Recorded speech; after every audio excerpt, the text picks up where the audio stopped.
वो तुम्हारा सही है क्या? तुम्हारी जमहूरियत फेक। हम वो बदनसीब हैं जिनकी आमरीयत भी फेक है।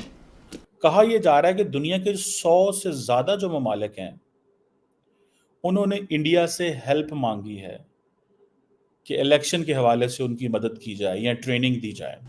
आप यूं समझ लो कि उन्होंने कासे कशकोल डांगों के साथ बांधे हुए हैं। वो मांगते भी इस तरह हैं जैसे छीन रहे हों। नॉर्मली कभी ये सुना नहीं है कि कई ममालिक जो हैं वो अपनी जो इलेक्शन की स्किल्स हैं या जो टेक्निकल कैपेसिटी है उसको एक्सपोर्ट कर रहे हो।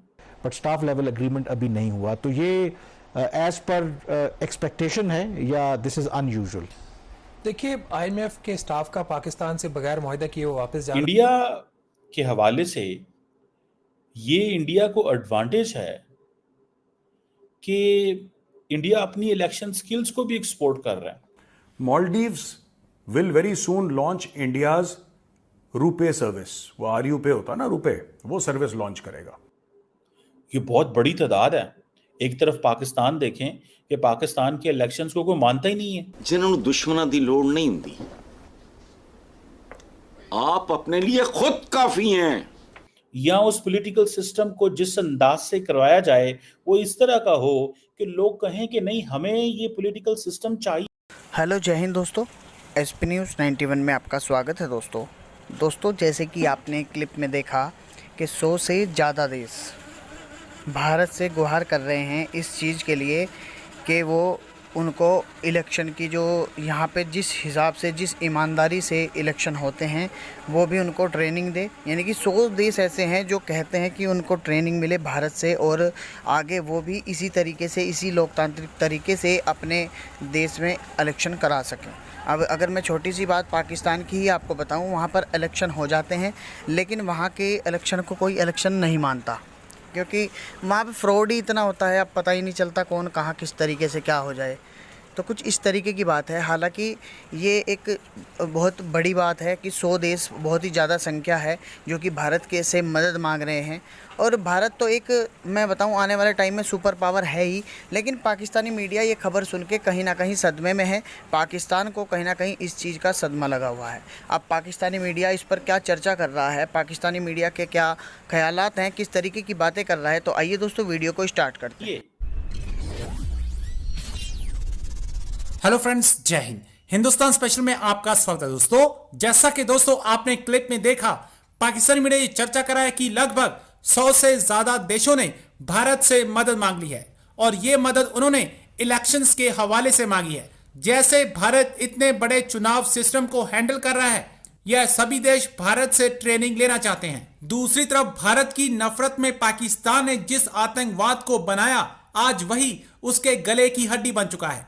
यही वजह है कि पाकिस्तान के उसके सभी पड़ोसियों के साथ संबंध खराब है। पाकिस्तान के वैसे तो 3 पड़ोसी हैं, लेकिन पीओके पर कब्जे से उसकी सीमा चीन से लगती है, जिससे उसके 4 पड़ोसी हो जाते हैं। भारत से तनाव तो पाकिस्तान के बनने के बाद से ही है, लेकिन इतिहास में पहली बार पाकिस्तान के संबंध किसी भी पड़ोसी से अच्छे नहीं कहे जा सकते। संघर्ष और टकराव पाकिस्तान के लिए गंभीर चुनौती है। इसे लेकर हाल ही में सीनेट रक्षा समिति के अध्यक्ष मुशाहिद हुसैन ने एक लेख लिखा। इसमें उन्होंने सभी पड़ोसियों के साथ खराब रिश्तों का जिक्र किया। कहा यह जा रहा है कि दुनिया के 100 से ज्यादा जो ममालिक हैं उन्होंने इंडिया से हेल्प मांगी है कि इलेक्शन के हवाले से उनकी मदद की जाए या ट्रेनिंग दी जाए। ये बहुत बड़ी तादाद है। एक तरफ पाकिस्तान देखें कि पाकिस्तान के इलेक्शंस को कोई मानता ही नहीं है कि इस मुल्क में जो इलेक्शंस हुए हैं, मैं अगले दिन किसी ऐसे बंदे को मिला जिसका ताल्लुक पाकिस्तान से नहीं था, तो मैंने कहा, जी how did you see Pakistan election? उन्होंने कहा, do you call it elections? And then I just step back and मैंने कहा, मतलब that is how the world is saying recently. यानी कि इस तरह के जो एक्सपेरिमेंट्स हैं, मतलब इवन के पाकिस्तान की जो इस वक्त ऑपोजिशन पार्टी है, गो के पाकिस्तान के अंदर तो कभी भी किसी हुकूमत ने, ऑपोजिशन में हो या हुकूमत में हो, इलेक्शन रिजल्ट नहीं एक्सेप्ट किए जाते। लेकिन आप देखें कि भारत जो है वो अफगानिस्तान के भी इलेक्शंस करा रहा है। कहा जा रहा है कि अफगानिस्तान के अंदर जो पहली दफ़ा इलेक्शंस हुए, जब तालिबान रजीम, जो पहला तालिबान रजीम था, जब ख़त्म हुआ, तो जब इलेक्शंस हुए तो India was the one country जिसने ये इलेक्शंस करवाए। अब ये देखें, that is how the world knows India there.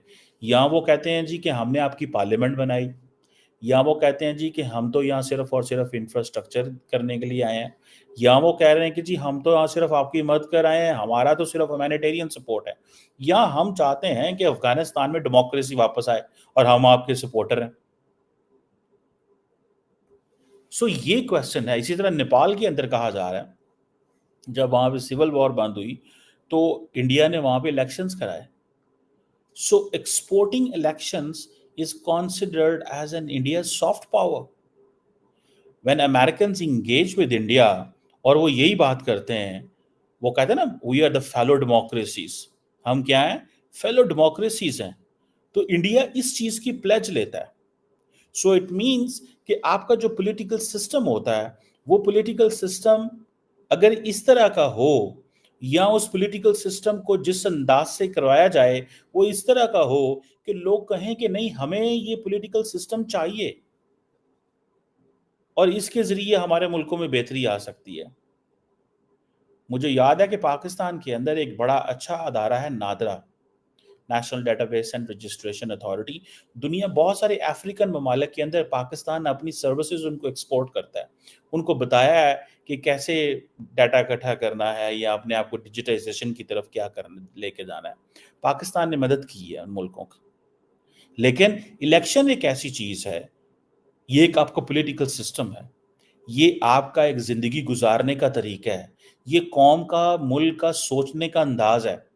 It means coexistence, it means pluralism, it means believing in merit, it means transparency, it also means accountability, across the board accountability.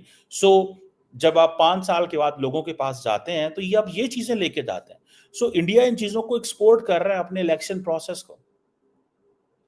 अब India ने जो अपना election commission है, उसने जब अपना election कराया back in 50s, अब उस वक्त they didn't have that much, but skills नहीं थी। लेकिन देन स्लोली उस वक्त भी उन्होंने काफी मेहनत की, लेकिन अभी कहा जा रहा है कि अभी तो ये उनकी ट्रेड बन गई है।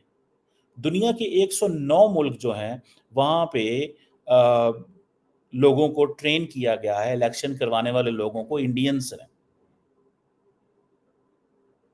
तकरीबन 70,000 से ज्यादा लोगों को, इलेक्शन ऑफिशियल्स को 109 मुल्कों में ट्रेनिंग दी गई है।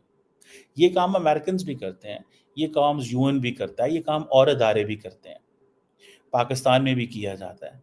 लेकिन इंडिया एक डेवलपिंग कंट्री होने के नाते, एक डेवलपिंग कंट्री होने के नाते इंडिया, जारी बात है, इस चीज को जब देखता है तो दे हैव अ पॉइंट, उनके सामने एक पॉइंट आता है, लोग देखते हैं।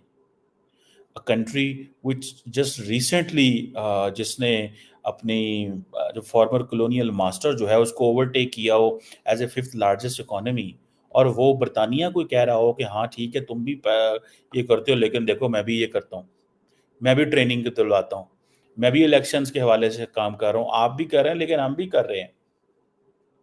सो 70,000 से ज्यादा जो लोग हैं वो इंडियंस ने ट्रेन किए हैं 109 मुल्कों के अंदर, और इनमें से मेजॉरिटी जो है वो अफ्रीका। यही तो वजह है कि America needs India in Africa.